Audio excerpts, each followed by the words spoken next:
ಜನತರಂಗ ಜನತರಂಗ ಜನತರಂಗ ಜನತರಂಗ. ಇಂದಿನ ಜನತರಂಗ ಕಾರ್ಯಕ್ರಮದಲ್ಲಿ ಭಾರತ್ ಜೋಡೋ ಯುವ ಸಂಘಗಳ ನೋಂದಣಿ, ರಚನೆ ಮತ್ತು ಕಾರ್ಯಚಟುವಟಿಕೆಗಳ ಕುರಿತು ಹಾಸನದ ಯುವ ಸಬಲೀಕರಣ ಮತ್ತು ಕ್ರೀಡಾ ಇಲಾಖೆಯ ಸಹಾಯಕ ನಿರ್ದೇಶಕರಾದ ಡಾ. ಜಿ.ಡಿ. ಆನಂದಮೂರ್ತಿ ಅವರೊಂದಿಗೆ ಸಂದರ್ಶನ. ಸಂದರ್ಶಕರು ಅರಕಲಗೂಡು ವಿ. ಮಧುಸೂದನ್. ಪ್ರೀತಿಯ ಕೇಳುಗರೆ, ತಮ್ಮೆಲ್ಲರಿಗೂ ನಮಸ್ಕಾರ. ಇವತ್ತಿನ ಸಂಚಿಕೆಗೆ ಸ್ವಾಗತ.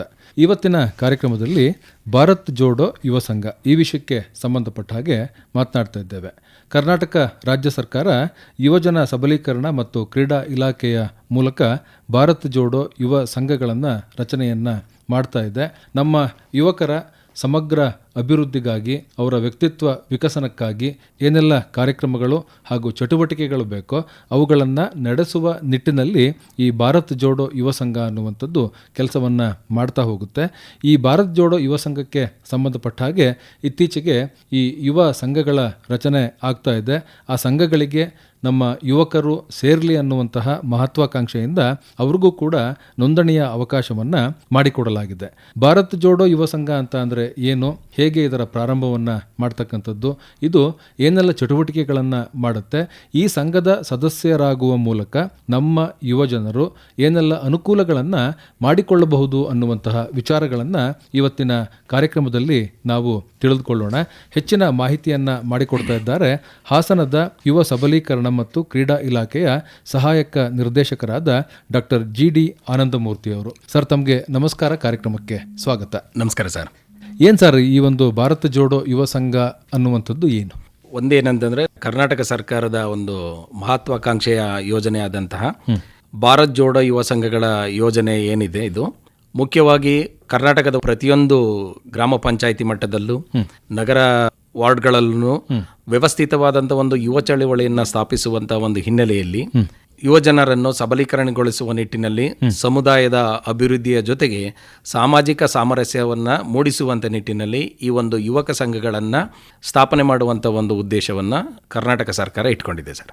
ಈ ಒಂದು ಉದ್ದೇಶದಿಂದ ಭಾರತ ಜೋಡೋ ಯುವ ಸಂಘವನ್ನು ಪ್ರಾರಂಭವನ್ನು ಮಾಡ್ತಾ ಇರ್ತಕ್ಕಂಥದ್ದು. ಹೌದು ಸರ್.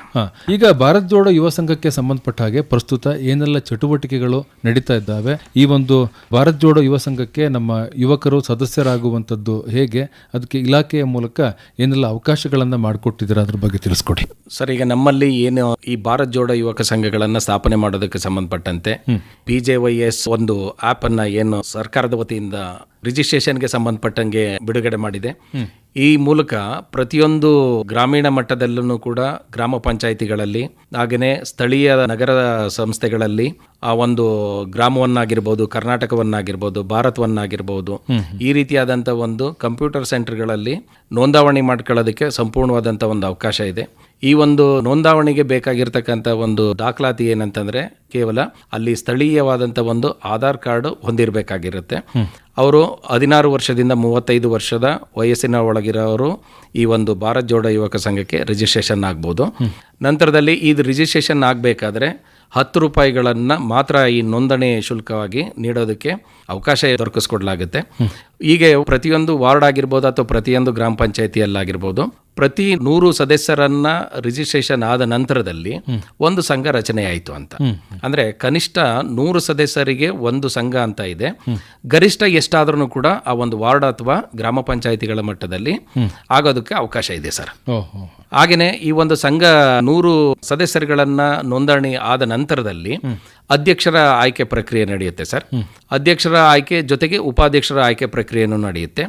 ಇಲ್ಲಿ ನಮ್ಮ ಸರ್ಕಾರದ ಆದೇಶ ಇರೋದೇನಂತಂದರೆ, ಅಧ್ಯಕ್ಷರು ಅಥವಾ ಉಪಾಧ್ಯಕ್ಷರು ಈ ಇಬ್ಬರಲ್ಲಿ ಒಬ್ಬರು ಸ್ತ್ರೀಯರಿಗೆ ಅಂದರೆ ಹೆಣ್ಮಕ್ಳಿಗೆ ಆದ್ಯತೆಯನ್ನು ನೀಡಬೇಕು ಅಂತ ಒಂದು ಅವಕಾಶವನ್ನು ಕಲ್ಪಿಸ್ಕೊಟ್ಟಿದೆ. ಅಂದರೆ ಇಲ್ಲಿ ಯುವ ಸಬಲೀಕರಣ ಅಂತಂದರೆ ಕೇವಲ ಪುರುಷರಿಗೆ ಮಾತ್ರ ಅಲ್ಲ, ಅದು ಹೆಣ್ಣು ಮಕ್ಕಳಿಗೂ ಕೂಡ ಇದರಲ್ಲಿ ಆದ್ಯತೆಯನ್ನು ನೀಡಬೇಕು ಅನ್ನೋ ದೃಷ್ಟಿಯಿಂದಾಗಿ ಒಂದು ಉಪಾಧ್ಯಕ್ಷ ಅಥವಾ ಅಧ್ಯಕ್ಷ ಇಬ್ಬರಲ್ಲಿ ಒಂದು ಇದನ್ನು ಹೆಣ್ಣು ಮಕ್ಕಳಿಗೆ ಮೀಸಲಿಟ್ಟಿರೋಂಥದ್ದನ್ನು ಕೂಡ ಕಾಣ್ಬೋದು ಸರ್.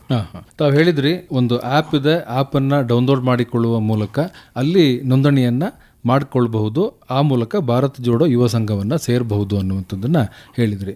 ಆ್ಯಪ್ನ ಹೆಸರು ಮತ್ತೊಮ್ಮೆ ಹೇಳಿ ಸರ್. ಮತ್ತು ಆ ಆ್ಯಪನ್ನು ನಾವು ಓಪನ್ ಮಾಡಿದ ನಂತರ ಏನೆಲ್ಲ ಮಾಹಿತಿಯನ್ನು ಅಲ್ಲಿ ಭರ್ತಿ ಮಾಡಬೇಕು, ಆ ಮಾಹಿತಿ ಎಲ್ಲಿಗೆ ತಲುಪುತ್ತೆ, ಸಂಘ ಹೇಗೆ ಪ್ರಾರಂಭ ಆಗುತ್ತೆ, ಅದ್ರ ಬಗ್ಗೆ ತಿಳಿಸ್ಕೊಡಿ ಸರ್. ಒಂದೇನಂತಂದ್ರೆ bjys.karnataka.gov.in ನಾವು ಈ ಒಂದು ವೆಬ್ಸೈಟ್ಗೆ ಹೋದ್ರೆ ನಾವು ಇದರ ಲಿಂಕ್ ಓಪನ್ ಆಗುತ್ತೆ ಸರ್. ಈ ಲಿಂಕ್ ಓಪನ್ ಆದ ನಂತರದಲ್ಲಿ ಅಲ್ಲಿ ಫಸ್ಟ್ ಕೇಳೋದೇನಂತಂದ್ರೆ ಮೊಬೈಲ್ ನಂಬರ್ನ ಕೇಳುತ್ತೆ ಸರ್. ಮೊಬೈಲ್ ನಂಬರ್ ನಾವು ಫೀಡ್ ಮಾಡಿದ ನಂತರದಲ್ಲಿ OTP ಬರುತ್ತೆ ಸರ್. OTP ಜನರೇಟ್ ಆದ ನಂತರದಲ್ಲಿ ನಾವು ರಿಜಿಸ್ಟ್ರೇಷನ್ ಆಗೋದಕ್ಕೆ ಮುಂದಾಗ್ಬೋದು ಸರ್. ಅಲ್ಲಿ ನಾವು ರಿಜಿಸ್ಟರ್ ಮಾಡ್ಕೋಬಹುದು. ಈ ಡಾಟಾ ಸಂಪೂರ್ಣವಾಗಿ ಏನಾಗ್ತಾ ಹೋಗುತ್ತೆ ಅಂತಂದ್ರೆ ಕ್ರೋಢೀಕೃತ ಆಗ್ತಾ ಹೋಗುತ್ತೆ. ಆನ್ಲೈನ್ ನಲ್ಲಿ ಕ್ರೋಢೀಕೃತ ಆಗಿ ಸರ್ಕಾರದ ಮಟ್ಟದಲ್ಲಿ ಇದರದ ಒಂದು ಸಂಪೂರ್ಣವಾದಂತ ಒಂದು ಮಾಹಿತಿ ಕೇಂದ್ರೀಕರಣವಾಗ್ತಾ ಹೋಗುತ್ತೆ. ನಮ್ಮ ಮಾನ್ಯ ಜಿಲ್ಲಾಧಿಕಾರಿಗಳಿಗೂ ಕೂಡ ಇದರ ಒಂದು ಯೂಸರ್ ಐಡಿ ಮತ್ತು ಪಾಸ್ವರ್ಡ್ ಅನ್ನು ನೀಡಿದ್ದಾರೆ. ಒಂದೊಂದು ಗ್ರಾಮ ಪಂಚಾಯಿತಿ, ಒಂದೊಂದು ವಾರ್ಡ್ನಲ್ಲೂ ಕೂಡ ಎಷ್ಟು ಸದಸ್ಯರಾಗಿದ್ದಾರೆ ಅನ್ನೋ ಮಾಹಿತಿನೂ ಕೂಡ ಮಾನ್ಯ ಜಿಲ್ಲಾಧಿಕಾರಿಗಳ ಲಾಗಿನ್ ನಲ್ಲೂ ಕೂಡ ನಾವು ಪಡ್ಕೊಳ್ಬಹುದಾಗಿದೆ ಸರ್. ಹೀಗೆ ಸಂಘವನ್ನ ಸೇರ್ಲಿಕ್ಕೆ ನಮಗೆ ಆಸಕ್ತಿ ಇದೆ ಅಂತ ಹೇಳಿ ನಾವು ನೋಂದಣಿಯನ್ನ ಮಾಡಿ ಖಂಡಿತವಾಗಿನೂ ಸರ್. ಈಗ ಒಂದು ಭಾರತ್ ಜೋಡೋ ಯುವ ಸಂಘದ ವ್ಯಾಪ್ತಿ ಎಷ್ಟು ಇರುತ್ತೆ ಸರ್? ಈಗ ಒಂದು ನಮ್ಮ ಗ್ರಾಮೀಣ ಮಟ್ಟದಲ್ಲಿ ನೋಡಿದ್ರೆ ಒಂದು ಗ್ರಾಮ ಪಂಚಾಯಿತಿಗೆ ಅದು ಎಷ್ಟಾದರೂ ಹಳ್ಳಿಗಳಾದ್ರೂ ಕೂಡ ಸೇರಿರ್ಬೋದು, ಗ್ರಾಮಗಳಾದ್ರೂ ಸೇರಿರ್ಬೋದು. ಒಂದು ಗ್ರಾಮ ಪಂಚಾಯಿತಿಗೆ ಒಂದು ಸಂಘ ಅಂತ ಇರುವಂತದ್ದು ಒಂದು ಸಂಘ. ಹಾಗೇನೆ ನಮ್ಮ ಒಂದು ಮುನ್ಸಿಪಾಲಿಟಿ ಅಂದ್ರೆ ಟೌನ್ ಪಂಚಾಯಿತಿಯನ್ನ ನಾವು ನೋಡೋದೇ ಆದ್ರೆ ಟೌನ್ ಪಂಚಾಯಿತಿನಲ್ಲಿ ಪ್ರತಿ 4,000 ಜನಸಂಖ್ಯೆಗೆ ಒಂದು ಸಂಘ ಇದೆ ಸರ್. ಹಾಗೇನೆ ಪುರಸಭೆಯ ವ್ಯಾಪ್ತಿನಲ್ಲಿ 6,000 ಜನಸಂಖ್ಯೆಗೆ ಒಂದು ಸಂಘ ಅಂತ ರಚನೆ ಮಾಡಬಹುದು ಸರ್. ನೆಕ್ಸ್ಟ್ ನಗರಸಭೆಯಲ್ಲಿ 8,000 ಜನಸಂಖ್ಯೆಗೆ ಒಂದು ಸಂಘವನ್ನ ರಚನೆ ಮಾಡಬಹುದು. ನೆಕ್ಸ್ಟ್ ಮಹಾನಗರ ಪಾಲಿಕೆ ಅಥವಾ ನಗರ ಪಾಲಿಕೆಗಳಲ್ಲಿ ಏನಿದೆ ಅದರಲ್ಲಿ 10,000 ಜನಸಂಖ್ಯೆಗೆ ಅನುಗುಣವಾಗಿ ಒಂದು ಸಂಘವನ್ನ ರಚನೆ ಮಾಡೋದಕ್ಕೆ ಅವಕಾಶ ಇದೆ ಸರ್. ಈಗ 10,000ಕ್ಕಿಂತಲೂ ಹೆಚ್ಚು ಜನ ನೋಂದಣಿ ಮಾಡ್ಕೊಂಡ್ರು ಅಂತ ಹೇಳಿದ್ರೆ 2-3 ಸಂಘಗಳನ್ನು ಮಾಡ್ಲಿಕ್ಕೆ ಅವಕಾಶ ಇರುತ್ತೆ? ಇಲ್ಲ ಸರ್, ಅದಕ್ಕೆ ಮಿನಿಮಮ್ ಒಂದು ಸಂಘಕ್ಕೆ 100 ಇದೆ. 100 ಮೇಲೆ ಎಷ್ಟಾದ್ರೂ ಕೂಡ ಆಗಿರಬಹುದು. ಅಲ್ಲಿ ಏನೇ ಮಾಡಿದ್ರು ಕೂಡ ಆ ಒಂದು ವಾರ್ಡ್ಗಾಗ್ಲಿ ಅಥವಾ ಒಂದು ಗ್ರಾಮ ಪಂಚಾಯತಿಗಾಗಲಿ ಒಂದೇ ಸಂಘ ಕಾನ್ಸೆಪ್ಟ್ ಅನ್ನು ಇಟ್ಕೊಂಡು ಈ ಒಂದು ಸಂಘ ರಚನೆಗೆ ಮುಂದಾಗಿದೆ ಸರ್. ಈಗ ನಾವು ನೋಂದಣಿಯನ್ನ ಮಾಡಿಕೊಂಡ ಮೇಲೆ ಈಗ ಹಾಸನ ವ್ಯಾಪ್ತಿಯಲ್ಲಿ ಒಂದು ಸಂಘ ಮಾಡಿದ್ರೆ ಆ ಸಂಘದ ಸದಸ್ಯರು ನಾವಾಗಿರ್ತೀವಿ ಅಥವಾ ನೋಂದಣಿಯನ್ನ ಮಾಡ್ಕೊಂಡ್ರವರು? ಸರ್, ಸ್ಥಳೀಯ ಮಟ್ಟದಲ್ಲಿ ಅಂದ್ರೆ ಒಂದು ಸಂಘದಲ್ಲಿ ರಿಜಿಸ್ಟ್ರೇಷನ್ ಆದ ನಂತರದಲ್ಲಿ ಮತ್ತೊಂದು ಸಂಘದಲ್ಲಿ ರಿಜಿಸ್ಟ್ರೇಷನ್ ಮಾಡಿಸ್ಕೊಳ್ಳೋದಕ್ಕೆ ಅವಕಾಶ ಇರೋದಿಲ್ಲ ಒಂದೇ ಸಂಘಕ್ಕೆ. ಯಾಕೆ ಅಂತಂದ್ರೆ ಇದು ಆಧಾರ್ ಬೇಸ್ಡ್ ರಿಜಿಸ್ಟ್ರೇಷನ್ ಆಗಿರೋದ್ರಿಂದಾಗಿ ನಾವು ಒಂದ್ ಕಡೆ ಮಾಡಿದ ನಂತರದಲ್ಲಿ ಇನ್ನೊಂದ್ ಕಡೆ ಮಾಡೋದಕ್ಕೂ ಕೂಡ ಅವಕಾಶ ಆಗೋದಿಲ್ಲ ಸರ್. ಈಗ ನಮ್ಗೆ ಸೇರುವಂತಹ ಒಂದು ಆಸಕ್ತಿಯನ್ನು ವ್ಯಕ್ತಪಡಿಸಿ ನೋಂದಣಿಯನ್ನ ಮಾಡಿಕೊಂಡ ನಂತರ ಸಂಘದ ನೋಂದಣಿಯನ್ನ ಮಾಡಬೇಕಾಗುತ್ತೆ. ಈ ಸಂಘದ ನೋಂದಣಿ ಹೇಗೆ ಆಗುತ್ತೆ ಮತ್ತು ಎಷ್ಟು ದಿವಸಗಳಲ್ಲಿ ಇದಾಗುತ್ತೆ? ಈಗ ಸಂಘದ ನೋಂದಣಿ ಅಂತಂದ್ರೆ 100 ಮೆಂಬರ್ಸ್ ಅನ್ನ ದಾಟಿದ ನಂತರದಲ್ಲೇ ನಮಗೆ ಸಂಘ ರಚನೆ ಮಾಡೋದಕ್ಕೆ ಅವಕಾಶ ಆಗುತ್ತೆ ಅಂತ. ಅಲ್ಲಿ ಫಸ್ಟ್ ಏನಂತಂದ್ರೆ ಅಧ್ಯಕ್ಷರ ಆಯ್ಕೆ ನಡೆಯುತ್ತೆ. ಆ ಅಧ್ಯಕ್ಷರ ಆಯ್ಕೆನೂ ಕೂಡ ಮಾನ್ಯ ಜಿಲ್ಲಾಧಿಕಾರಿಗಳ ಅಧ್ಯಕ್ಷತೆಯಲ್ಲಿ ಆಯ್ಕೆ ನಡೆಯುತ್ತೆ. ಒಂದು ನಮ್ಮಲ್ಲಿ ಸರ್ಕಾರದಿಂದ ನಿಗದಿಪಡಿಸಿರ್ತಕ್ಕಂಥ ಬೈಲಾದಿಂದ ಆ ಬೈಲಾವನ್ನ ನಾವು ಇಟ್ಕೊಂಡು ಒಂದು ಪ್ರೊಸೀಡಿಂಗ್ ಅನ್ನ ಮಾಡ್ಕೊಂಡು ಫಸ್ಟ್ ಮೀಟಿಂಗ್ ಅಂತ ನಾವೇನ್ ಕಂಡಕ್ಟ್ ಮಾಡ್ತೀವಿ ಆ ಫಸ್ಟ್ ಮೀಟಿಂಗ್ದು ನಡಾವಳಿ ಜೊತೆಗೆ ಸರ್ಕಾರ ನಿಗದಿಪಡಿಸಿರ್ತಕ್ಕಂಥ ಬೈಲಾವನ್ನ ತೆಗೆದುಕೊಂಡು ಹೋಗಿ ನಾವು ಜಿಲ್ಲಾ ಹಂತದಲ್ಲಿ ನಾವು ರಿಜಿಸ್ಟ್ರೇಷನ್ ಮಾಡೋದಕ್ಕೆ ಮುಕ್ತವಾದಂತ ಅವಕಾಶ ಇದೆ ಸರ್.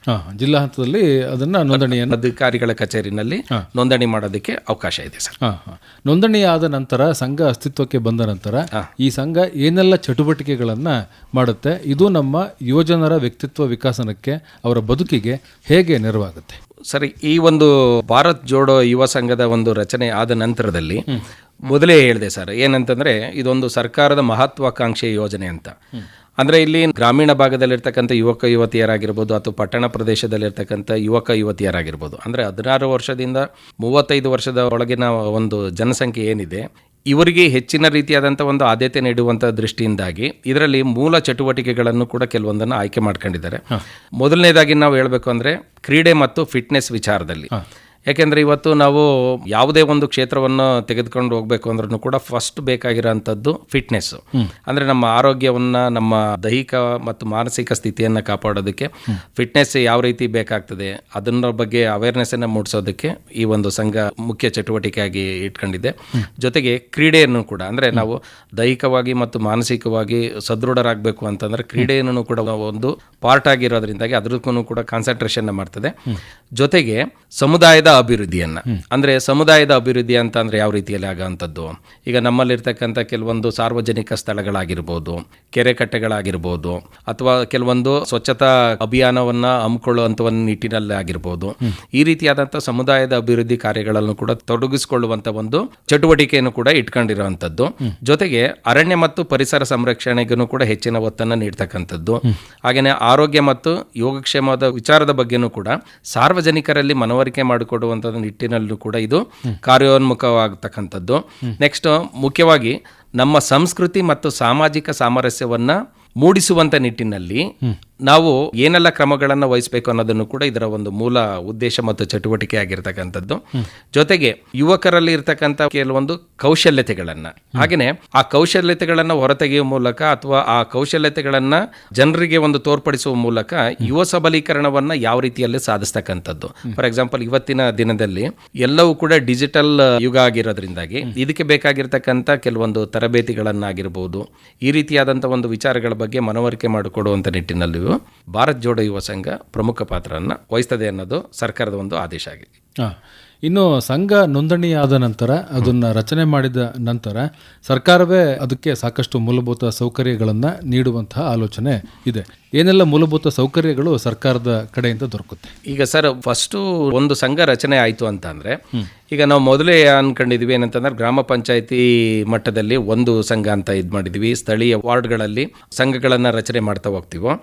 ಈ ಗ್ರಾಮ ಪಂಚಾಯತಿ ಮಟ್ಟದಲ್ಲಿ ಎಲ್ಲಿ ಕನ್ವಿನಿಯೆಂಟ್ ಆಗುತ್ತೋ ಅಲ್ಲಿ ಯಾವುದಾದ್ರೂ ಒಂದು ಸರ್ಕಾರಿ ಸ್ವಾಮ್ಯದ ಒಂದು ಕಟ್ಟಡ ಅಥವಾ ಒಂದು ಕೊಠಡಿಯನ್ನ ಅದಕ್ಕೋಸ್ಕರನೇ ಮೀಸಲಾಗಿರ್ತಕ್ಕಂಥ ಪ್ರಕ್ರಿಯೆ ನಡೀತಾ ಇದೆ ನಮ್ಮಲ್ಲೂ ಕೂಡ. ಜೊತೆಗೆ ನಮ್ಮ ನಗರಸಭೆ ಮತ್ತು ಮಹಾನಗರ ಪಾಲಿಕೆಗಳಲ್ಲೂ ಕೂಡ ಸರ್ಕಾರದ ಯಾವುದಾದ್ರೂ ಒಂದು ಬಿಲ್ಡಿಂಗ್ಗಳನ್ನ, ಅಂದ್ರೆ ಈಗ ಅಲ್ಲಿ ಒಂದು ಶಾಲೆ ಇದೆ ಅಂತ ಅನ್ಕೊಂಡ್ರೆ ಆ ಶಾಲೆ ನಡೀತಾ ಇಲ್ಲ, ಆ ಶಾಲೆ ಖಾಲಿ ಇದೆ, ಆ ಜಾಗವನ್ನು ಕೂಡ ಈ ರೀತಿಯಾದಂಥ ಒಂದು ಸಂಘಗಳಿಗೆ, ಯಾಕೆಂತಂದ್ರೆ ಇದೂ ಕೂಡ ಯೂತ್ನ ಸಬಲೀಕರಣ ಮಾಡೋದಕ್ಕೆ ಇರೋದ್ರಿಂದಾಗಿ ಈ ರೀತಿಯಾದಂಥ ಒಂದು ಸರ್ಕಾರಿ ಖಾಲಿ ಇರ್ತಕ್ಕಂಥ ಕಟ್ಟಡವನ್ನ ಬಳಸ್ಕೊಳ್ಳೋದಕ್ಕೂ ಕೂಡ ಅವಕಾಶವನ್ನ ಮಾಡಿಕೊಟ್ಟಿದೆ.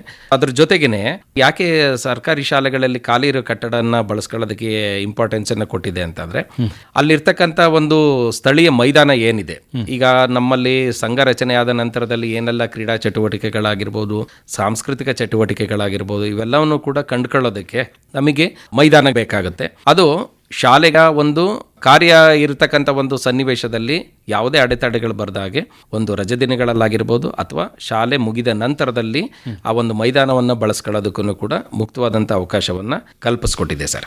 ಹೀಗೆ ಮೂಲಭೂತ ಸೌಕರ್ಯಗಳನ್ನು ಸರ್ಕಾರದ ಮೂಲಕ ದೊರಕಿಸಿಕೊಡಲಾಗುತ್ತೆ. ಹಣಕಾಸಿನ ಅನುದಾನಕ್ಕೆ ಸಂಬಂಧಪಟ್ಟ ಹಾಗೆಯೂ ಕೂಡ ಸರ್ಕಾರ ಸಾಕಷ್ಟು ಕಾರ್ಯಕ್ರಮಗಳನ್ನು ಇಟ್ಟುಕೊಂಡಿದೆ. ಎಷ್ಟು ಒಂದು ವರ್ಷದಲ್ಲಿ ಅವರಿಗೆ ಅನುದಾನ ದೊರಕುತ್ತೆ, ಅದನ್ನು ಹೇಗೆ ವಿನಿಯೋಗ ಮಾಡ್ಕೋಬಹುದು? ಇದು ನೀವು ಕೇಳಿದ್ದು ಏನಂತಂದರೆ, ಈಗ ನಾವು ಒಂದು ಸಂಘವನ್ನು ರಚನೆ ಮಾಡಿದ ನಂತರದಲ್ಲಿ ಇವರು ಈ ಮೊದಲು ನಾನು ಹೇಳಿದಂಥ ಎಲ್ಲ ರೀತಿಯಾದಂಥ ಒಂದು ಚಟುವಟಿಕೆಗಳಲ್ಲಿ ಪಾಲ್ಗೊಳ್ಬೇಕಂದ್ರೂ ಕೂಡ ಆರ್ಥಿಕ ಸಂಪನ್ಮೂಲಗಳನ್ನು ಕೂಡ ಇಂಪಾರ್ಟೆಂಟ್ ಆಗುತ್ತೆ ಸರ್.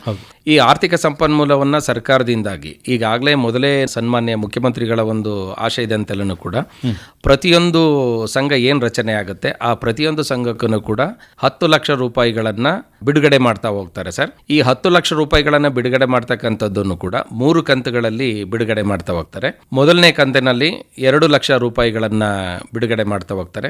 ನಂತರದ ಒಂದು ಕಂತಲ್ಲಿ 4 ಲಕ್ಷ, ಮತ್ತೆ 3ನೇ ಕಂತಲ್ಲೂ ಕೂಡ 4 ಲಕ್ಷ ರೂಪಾಯಿಗಳನ್ನು ಬಿಡುಗಡೆ ಮಾಡ್ತಾ ಹೋಗ್ತಾರೆ. ಈ ಮೊದಲನೇ ಕಂತಿನ ಒಂದು ಬಿಡುಗಡೆ ಆದಂಥ ಒಂದು ಅನುದಾನದಲ್ಲಿ ಈ ಒಂದು ಆಫೀಸ್ ಅಟ್ಮಾಸ್ಫಿಯರ್ನ ಸೆಟಪ್ ಮಾಡಬೇಕಂದ್ರೆ ಏನೆಲ್ಲ ಎಕ್ವಿಪ್ಮೆಂಟ್ಸ್ಗಳು ಬೇಕಾಗ್ತದೆ, ಆ ಎಲ್ಲ ಪರಿಕರಗಳಿಗೂ ಕೂಡ ಬೇಕಾಗ್ತಕ್ಕಂಥ ಒಂದು ಅನುದಾನವನ್ನು ಈ 2 ಲಕ್ಷ ರೂಪಾಯಿಗಳಲ್ಲಿ ಬಳಸ್ಕೊಳ್ಬೇಕಾಗತ್ತೆ.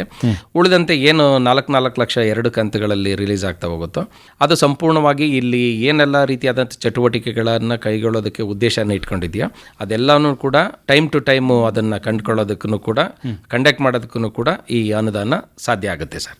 ಹೀಗೆ ಈ ಹಣಕಾಸನ್ನು ಏನು ಸರ್ಕಾರ ನೀಡುತ್ತೋ ಅದರ ಸದ್ಬಳಕೆಯನ್ನು ಮಾಡಿಕೊಳ್ಬಹುದು. ಇನ್ನು ಈ ಸಂಘ ರಚನೆಯನ್ನು ಮಾಡುವಂಥ ಸಂದರ್ಭದಲ್ಲಿ ಒಂದು ಕಾರ್ಯಕಾರಿ ಮಂಡಳಿಯೂ ಕೂಡ ರಚನೆ ಆಗುತ್ತೆ ಅಂತ ಹೇಳಿದ್ರಿ.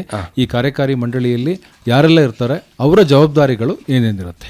ಫಸ್ಟು ಸಂಘ ರಚನೆ ಆದ ನಂತರದಲ್ಲಿ ಏನು 100 ಮೆಂಬರ್ಸ್ ದಾಟಿದ ನಂತರದಲ್ಲಿ ಒಂದು ಸಂಘ ರಚನೆ ಆಗುತ್ತೆ. ಸಂಘ ರಚನೆ ಆದ ನಂತರದಲ್ಲಿ ಮಾನ್ಯ ಜಿಲ್ಲಾಧಿಕಾರಿಗಳ ಒಂದು ನೇತೃತ್ವದಲ್ಲಿ ಒಂದು ಅಧ್ಯಕ್ಷರನ್ನ ಆಯ್ಕೆ ಮಾಡಲಾಗುತ್ತೆ.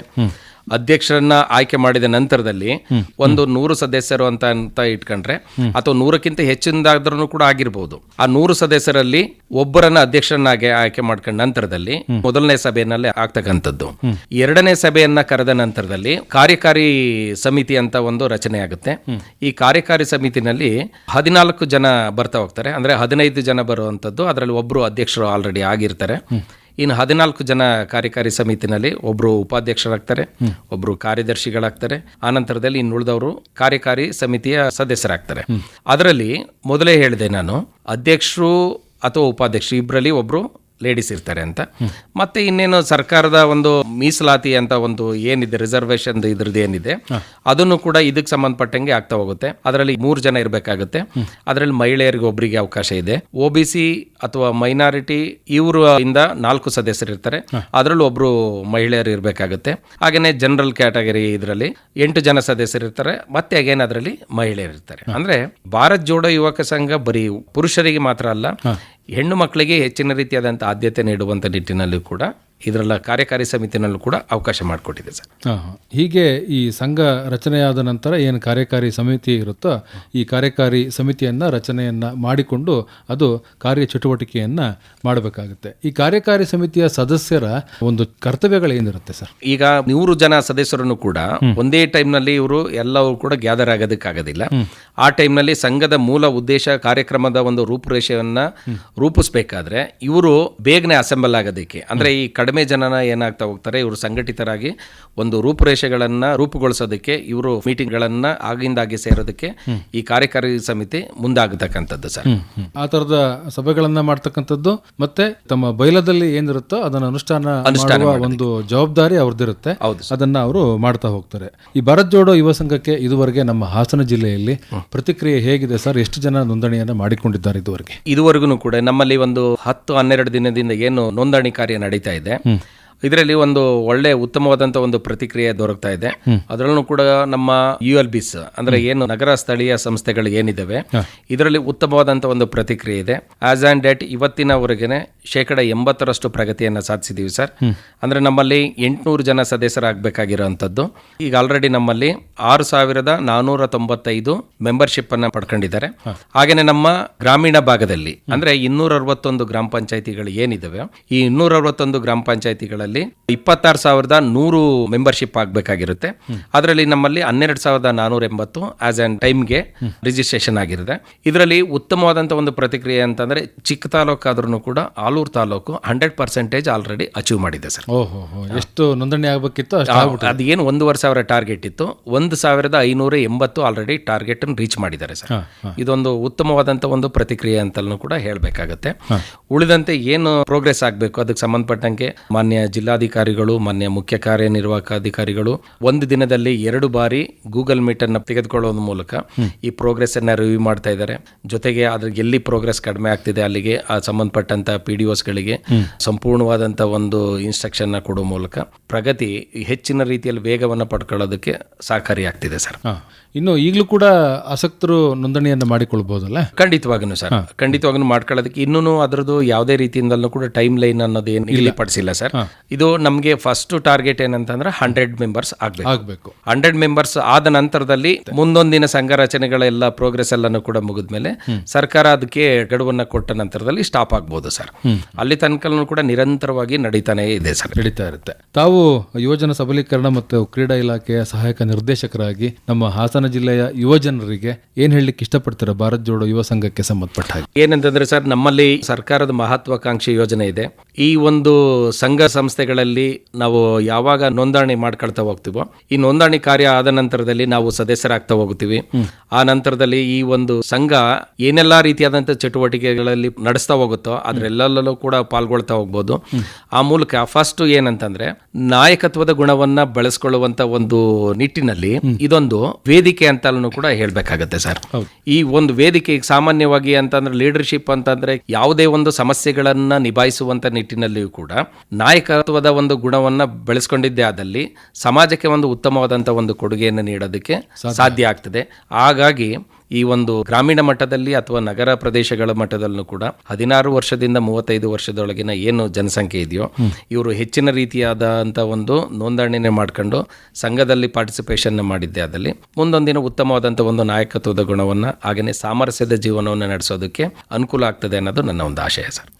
ಈ ಒಂದು ಸಂಘಕ್ಕೆ ಸಂಬಂಧಪಟ್ಟ ಹಾಗೆ, ಭಾರತ್ ಜೋಡೋ ಯುವ ಸಂಘಕ್ಕೆ ಸಂಬಂಧಪಟ್ಟ ಹಾಗೆ ಇನ್ನೂ ಹೆಚ್ಚಿನ ಮಾಹಿತಿ ಬೇಕು ಅಂತ ಹೇಳಿದರೆ, ಯಾರಿಗಾದ್ರೂ ಇದ್ರ ಬಗ್ಗೆ ಹೆಚ್ಚಿನ ಅರಿವು ಬೇಕು ಅಂತ ಹೇಳಿದರೆ ಅವರು ತಮ್ಮನ್ನು ಸಂಪರ್ಕ ಮಾಡ್ತಕ್ಕಂಥದ್ದು ಹೇಗೆ? ಸರ್, ಈಗ ನಮಗೆ ಒಂದೇನಂತಂದರೆ ಇದರ ಬಗ್ಗೆ ಅರಿವನ್ನು ಮೂಡಿಸುವಂಥ ನಿಟ್ಟಿನಲ್ಲೂ ಕೂಡ ತಮ್ಮ ಆಕಾಶವಾಣಿ ಮೂಲಕನೂ ಕೂಡ ಪ್ರಚಾರನ ಮಾಡ್ತಾ ಇದ್ದಾರೆ. ಮಾನ್ಯ ಜಿಲ್ಲಾಧಿಕಾರಿಗಳು ಮತ್ತು ಮಾನ್ಯ ಮುಖ್ಯ ಕಾರ್ಯನಿರ್ವಾಹಕ ಅಧಿಕಾರಿಗಳು ಅವ್ರದ್ದೇ ಆದಂಥ ಒಂದು ವಿಡಿಯೋಸ್ಗಳನ್ನು ಮತ್ತು ಆಡಿಯೋಗಳನ್ನು ಕೂಡ ಪ್ರತಿ ಗ್ರಾಮ ಪಂಚಾಯಿತಿ ಮಟ್ಟದಲ್ಲೂ ನಗರ ಪ್ರದೇಶ ಮಟ್ಟದಲ್ಲೂ ಕೂಡ ಪ್ರಚಾರ ಕಾರ್ಯವನ್ನು ಕೈಗೊಂಡಿದ್ದಾರೆ. ಅಂದರೆ ಅವ್ರಿಗೇನು ಆಡಿಯೋನ ಇದು ಮಾಡಿದರೆ ಅದನ್ನೆಲ್ಲವೂ ಕೂಡ ನಗರ ಪ್ರದೇಶಗಳಲ್ಲೂ ಕೂಡ ಪ್ಲೇ ಮಾಡುವ ಮೂಲಕ ಪ್ರಚಾರ ಕಾರ್ಯ ಕೈಗೊಂಡಿದ್ದಾರೆ ಸರ್. ಜೊತೆಗೆ ನಮ್ಮಲ್ಲಿ ಸಂಪರ್ಕವನ್ನು ಸಾಧಿಸುವಂಥ ನಿಟ್ಟಿನಲ್ಲೂ ಪ್ರಗತಿಯ ವೇಗವನ್ನು ಹೆಚ್ಚಿಸುವಂಥ ನಿಟ್ಟಿನಲ್ಲೂ ಕೂಡ ಸರ್ಕಾರ ನಮ್ಮಲ್ಲಿ ಈ ಭಾರತ್ ಜೋಡೋ ಯುವಕ ಸಂಘದ ಒಂದು ವಿಚಾರದಲ್ಲಿ ಒಂದು ಡಿಸ್ಟಿಕ್ ಕನ್ಸಲ್ಟೇಟ್ ಆಫೀಸರ್ನು ಕೂಡ ನೇಮಕ ಮಾಡಿದೆ ಸರ್. ಈಗ ಡಿಸ್ಟಿಕ್ ಕನ್ಸಲ್ಟೇಟ್ ಆಫೀಸರು ಸಂಪೂರ್ಣವಾದಂಥ ಒಂದು ಮಾಹಿತಿಯನ್ನು ನೀಡುವಂಥದ್ದು, ಹಾಗೆಯೇ ಈಗ ಸರ್ಕಾರ ಮತ್ತು ನಮ್ಮ ಜಿಲ್ಲಾ ಕೇಂದ್ರದಲ್ಲಿ ಇರ್ತಕ್ಕಂಥ ಸಂಘಗಳ ನಡುವೆ ಸಮನ್ವಯನ ಸಾಧಿಸೋದಕ್ಕೂ ಕೂಡ ಅವಕಾಶವನ್ನು ಕಲ್ಪಿಸಿಕೊಡಲಾಗಿದೆ ಸರ್. ಸಂಪರ್ಕಕ್ಕಾಗಿ ಸಂಪರ್ಕ ಸಂಖ್ಯೆಯನ್ನು ನೀಡಬಹುದಾ? ಖಂಡಿತವಾಗಿಯೂ ಸರ್. ಈ ಡಿಸ್ಟಿಕ್ ಕನ್ಸಲ್ಟೇಟ್ ಆಫೀಸರ್ದು ಇದೆ 9972581984. ಇನ್ನೊಮ್ಮೆ ಕನ್ನಡದಲ್ಲಿ ನಿಧಾನವಾಗಿ ಹೇಳಿ. 9972581984. ಇನ್ನೊಮ್ಮೆ ನನ್ನ ನಂಬರ್ನ ತೆಗೆದುಕೊಳ್ಳಿ ಸರ್. 9113843805. ಕನ್ನಡದಲ್ಲಿ ಇನ್ನೊಮ್ಮೆ ನಿಧಾನವಾಗಿ. 9113843805 ಸರ್. ಭಾರತ್ ಜೋಡೋ ಯುವ ಸಂಘಗಳ ನೋಂದಣಿಗೆ ಸಂಬಂಧಪಟ್ಟ ಹಾಗೆ, ರಚನೆಗೆ ಸಂಬಂಧಪಟ್ಟ ಹಾಗೆ ಇನ್ನೂ ಹೆಚ್ಚಿನ ಮಾಹಿತಿಗಾಗಿ ಈಗ ಹೇಳಿದಂತಹ ಸಂಪರ್ಕ ಸಂಖ್ಯೆಗಳನ್ನು ನೀವು ಸಂಪರ್ಕವನ್ನು ಮಾಡಬಹುದು. ಒಳ್ಳೆಯದು ಆನಂದ್ ಮೂರ್ತಿ ಅವರೇ, ಇದುವರೆಗೆ ಭಾರತ್ ಜೋಡೋ ಯುವ ಸಂಘ, ಈ ಒಂದು ಸಂಘ ಏನು, ಇದಕ್ಕೆ ಹೇಗೆ ನೋಂದಣಿಯನ್ನು ಮಾಡಿಕೊಳ್ಳುವಂಥದ್ದು, ಸಂಘವನ್ನು ರಚನೆ ಮಾಡ್ತಕ್ಕಂಥದ್ದು ಹೇಗೆ, ಅದರ ಕಾರ್ಯಚಟುವಟಿಕೆಗಳು ಏನಿರುತ್ತೆ, ಆ ಮೂಲಕ ಯುವಜನರು ಏನೆಲ್ಲ ಅನುಕೂಲಗಳನ್ನು ಮಾಡಿಕೊಳ್ಳಬಹುದು ಅನ್ನುವಂಥ ವಿಚಾರಗಳನ್ನು ಬಹಳ ವಿವರವಾಗಿ ಇವತ್ತಿನ ಸಂಚಿಕೆಯಲ್ಲಿ ತಾವು ತಿಳಿಸಿಕೊಟ್ಟಿದ್ದೀರಿ. ತಮಗೆ ಧನ್ಯವಾದಗಳು. ನಮಸ್ಕಾರ. ನಮಸ್ಕಾರ ಸರ್. ಇದುವರೆಗೆ ಜನತರಂಗ ಕಾರ್ಯಕ್ರಮದಲ್ಲಿ ಭಾರತ್ ಜೋಡೋ ಯುವ ಸಂಘಗಳ ನೋಂದಣಿ, ರಚನೆ ಮತ್ತು ಕಾರ್ಯಚಟುವಟಿಕೆಗಳ ಕುರಿತು ಹಾಸನದ ಯುವ ಸಬಲೀಕರಣ ಮತ್ತು ಕ್ರೀಡಾ ಇಲಾಖೆಯ ಸಹಾಯಕ ನಿರ್ದೇಶಕರಾದ ಡಾಕ್ಟರ್ ಜಿ.ಡಿ. ಆನಂದಮೂರ್ತಿ ಅವರೊಂದಿಗೆ ಸಂದರ್ಶನ ಮೂಡಿಬಂತು. ಸಂದರ್ಶಿಸಿದವರು ಅರಕಲಗೂಡು ವಿ. ಮಧುಸೂದನ್.